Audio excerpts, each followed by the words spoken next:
सोनेरी आणि दाणेदार गोवर्धन तूप गर्वाने गोवर्धन।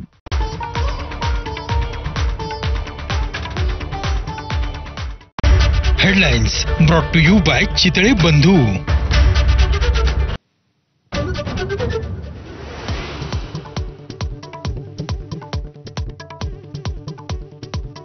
शिवसेनेच्या मंत्र्यांची पुन्हा एकदा निधीवरून अजित पवारांची एकनाथ शिंदेंकडे तक्रार। अजित पवारांच्या खात्यांवर वॉच ठेवा, शिंदेंनी सूचना दिल्याची जोरदार चर्चा।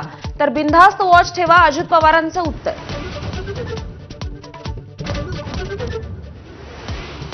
मशिदींवरील भोंग्यांबाबत अजित पवारांच्या अध्यक्षतेखाली सह्याद्री अतिथीगृहावर बैठक।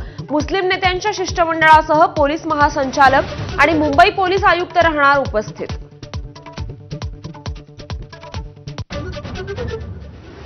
शक्तीपीठावरून सरकारचा यू टर्न, नागपूर गोवा शक्तीपीठ महामार्गासाठी भूसंपादनाला मंत्रिमंडळाची मान्यता।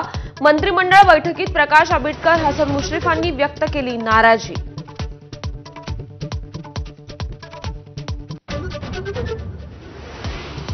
समृद्धी महामार्गाच्या आमने ते इगतपुरी टप्प्यात मोठमोठे खड्डे। लोकार्पण होऊन 1 महिना देखील उलटण्याआधीच खड्डे पडले। MSRDC कंत्राटदारांवर कारवाई करणार का? प्रवाशांचा संतप्त सवाल।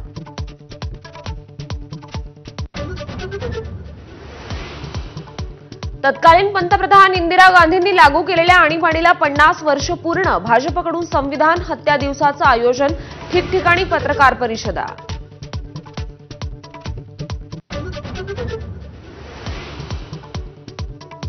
युद्धबंदी लागू असूनही हल्ले केल्याचा इराण इस्रायलचा एकमेकांवर आरोप। रात्री 2 ड्रोन्स इंटरसेप्ट केल्याचा इस्रायली फौजांचा दावा, तर इस्रायलचे 2 ड्रोन्स पाडण्याचा इराणी फौजांचा आरोप।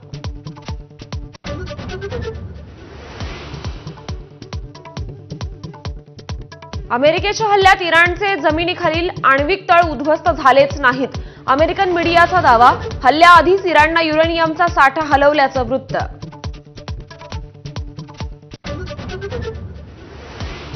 संत तुकोबांची पालखी आज वरवंडवरून रोटी घाटात पोहोचणार, तर ज्ञानोबा माऊलींच्या पालखीचा वाल्हे गावात मुक्काम।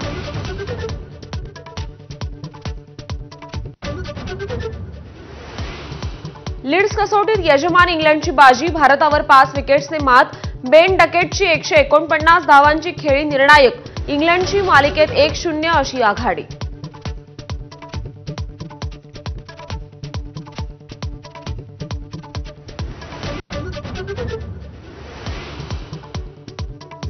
नमस्कार, सुप्रभात। आपण पाहता एबीपी माझा। मी श्रुती कुलकर्णी। या बुलेटिनमध्ये आपले स्वागत। बुलेटिनच्या